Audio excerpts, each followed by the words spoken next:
Assalamualaikum warahmatullahi wabarakatuh. Annyeonghaseyo yorobun. Sugeng sonten dulur-dulurku semuanya. Sugeng rawuh, selamat datang kembali lagi di channelnya Mas Dayun.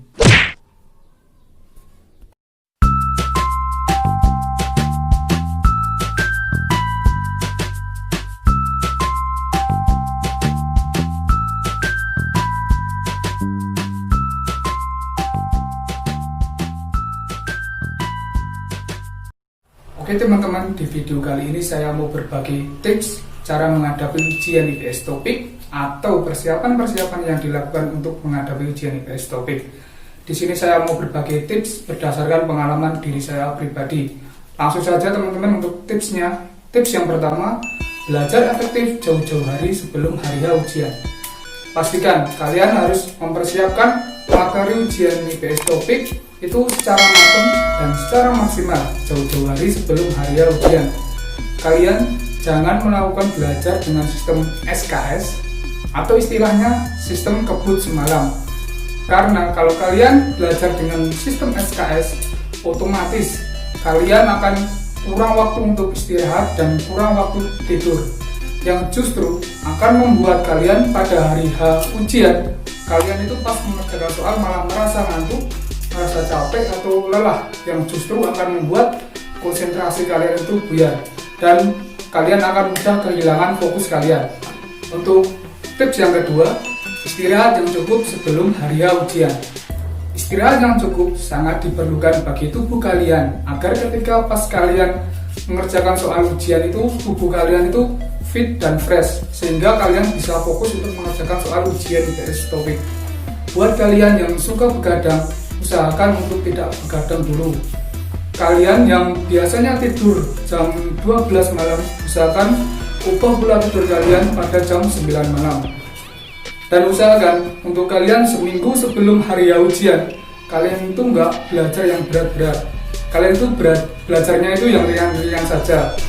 Kalian jangan melakukan aktivitas-aktivitas berat yang menguras energimu secara berlebihan. Kalian bisa melakukan olahraga ringan atau sekedar jalan-jalan ke taman agar otak kalian itu fresh ketika pada hari ujian. Dan satu lagi, jangan lupa untuk nonaktifkan gadget atau handphone kalian. Kenapa? Karena kalau pada malam harinya atau pas hari ujian kalian buka gadget atau HP, kalian buka medsos, justru itu akan membuat fokus kalian itu teralihkan atau malah fokus kalian itu terpecah. Tips yang ketiga, persiapkan peralatan-peralatan ujian IPS topik. Kalian sebelum hari H harus sudah menyiapkan alat-alat yang diperlukan untuk ujian IPS topik. Untuk ujian IPS topik, kalian harus membawa KTP dan juga kartu tanda penduduk dan juga kartu ujian IPS topik. Ini adalah merupakan syarat yang harus kalian bawa untuk mengikuti ujian IPS topik. Pastikan sebelum hariannya kalian sudah masukkan ke dalam tas. Mungkin ini hal yang sepele, tetapi jangan disepelekan juga. Karena pernah terjadi sama teman saya se-LPK. Waktu itu dia di perjalanan dia lupa bahwa dia nggak bawa kartu ujian IPS topik dan ternyata kartunya itu tertinggal di LPK. Teman saya langsung hubungin LPK dan diantar oleh pihak LPK dan juga guru saya langsung ke Semarang. Untung kan masih bisa terkejar waktunya. Coba kalau enggak, teman saya nggak bisa ikut ujian IPS topik gara-gara hal yang sepele. Jadi jangan sepelekan hal yang sepele. Untuk tips selanjutnya, yaitu datang ke lokasi ujian tepat waktu. Pastikan sebelum hari ujian kalian itu sudah tahu lokasi ujiannya itu di mana, terus di gedung berapa, lantai berapa, dan juga ruangan berapa. Kalau untuk tempat ujian IPS topik itu ada di dua tempat, yaitu di KIP CC Ciracas dan juga di gedung BP3 TKI Semarang. Pastikan kalian harus tahu lokasinya itu tepatnya di mana.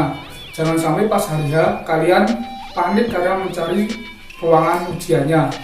Usahakan juga untuk datang ke lokasi ujian 1 jam sebelum ujian dimulai.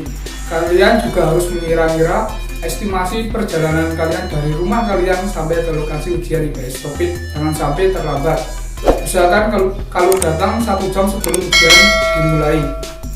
Kalian bisa menggunakan waktu sejenak untuk istirahat dan juga menguasai situasi dan kondisi ujian. Untuk tips selanjutnya, persiapkan mental baja. Selain materi yang harus kalian kuasai dengan matang, mental juga harus kalian siapkan secara matang. Kenapa? Karena banyak faktor yang membuat mental kita itu drop dan jatuh pada saat menjelang masuk ke ruangan ujian. Ada beberapa masalah non teknis yang sering terjadi. Biasanya perasaan cemas, gugup, grogi, atau galau-galau gak jelas menjelang ujian. Kalian perasaan gugup berlebihan wajar dialami oleh hampir seluruh peserta ujian IPS Topik, baik yang sudah siap secara materi maupun yang belajarnya itu belum matang. Jadi kalian harus mempersiapkan mental kalian. Dan juga di tempat ujian ada banyak peserta ujian yang memang sengaja mau ngejatuhin mental kalian. Mereka biasanya ngobrol sama temennya itu ngomong-ngomong tentang nilai-nilai yang dia dapat itu tinggi atau nilai sesi sebelumnya tinggi. Jadi kalau misal kalian dengar hal seperti itu, sebaiknya kalian gak usah dengerin, kalian cari tempat yang sepi buat nunggu masuk ke ruangan ujian. Dan juga karena faktor mental, banyak peserta ujian IPS Topik yang seharusnya layak secara nilainya, secara kelayakannya sudah layak untuk lulus, tetapi gagal karena mentalnya itu drop dan jatuh. Untuk tips selanjutnya, tips yang keenam, strategi menjawab soal. Kalian harus punya strategi-strategi untuk menjawab soal ujian IPS Topik. Di sini saya mau berbagi tips untuk menjawab soal IPS Topik berdasarkan pengalaman saya. Oke, langsung untuk tipsnya. Tips yang pertama, camkan baik-baik. Untuk mengerjakan soal IPS Topik yang ilgi itu, kalian nggak harus urut dari nomor 1 sampai nomor 20. Kalian bisa ngerjain soalnya itu bisa loncat-loncat. Kerjain soal dengan loncat-loncat juga merupakan bagian dari strategi. Kalian kerjakan yang sudah pasti, benar dan cepat, karena hal itu akan membangun kepercayaan kalian di awal untuk kerjain soal yang lebih sulit lagi. Untuk strategi menjawab soal yang kedua, jangan terlalu lama berputar pada soal yang sudah mentok. Ingat, waktu kalian kerjain soal ujian IPS Topik itu terbatas. Jadi ketika kalian menemukan soal yang sulit, kalian jangan terlalu lama mengulik dan penasaran terhadap soal tersebut. Abaikan saja dan cari soal yang lebih mudah untuk kalian kerjakan. Dan ketika kalian ngerjain soal, kalian harus fokus pada soal yang sedang kalian kerjakan. Kalian jangan mikirin soal yang sebelumnya yang belum kalian kerjakan, karena hal itu hanya akan membuat konsentrasi kalian buyar dan fokus kalian mudah hilang atau fokus kalian itu terpecah. Dan untuk soal ilgi, biasanya soal membaca itu biasanya ada kalimat-kalimat bahasa Korea yang lumayan panjang. Jadi semisal kalian menemukan soal yang kalimatnya panjang, kalian jangan langsung ngertiin soal tersebut. Kalian fokus ngertiin soalnya, kalian ambil inti dari soal tersebut, maksudnya itu apa. Kemudian kalian artikan kalimat-kalimat bahasa Korea itu yang penting-penting atau poin-poinnya saja. Karena kalau kalian langsung ngertiin semuanya, itu akan menyita waktu kalian ketika ngerjain soal IPS Topik. Oke teman-teman, untuk tips yang terakhir, tips yang ke-7, berdoa dan minta doa restu orang tua.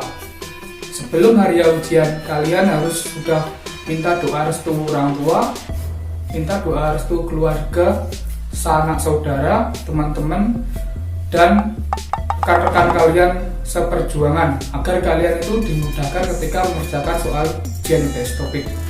Setelah kalian berikhtiar, jangan lupa untuk berdoa agar kalian bisa lulus ujian IPS Topik. Setelah kalian selesai ujian IPS Topik, kalian harus tetap berpositif thinking. Apapun itu hasilnya, kalian pasrahkan sama yang di atas. Semisal nih, kalau kalian nggak lulus ujian IPS Topik tahun ini, mungkin rezeki kalian di tahun depan. Oke teman-teman, mungkin itulah tips dari saya. Semoga berguna dan bermanfaat buat teman-teman yang sedang belajar bahasa Korea untuk lulus ujian IPS Topik.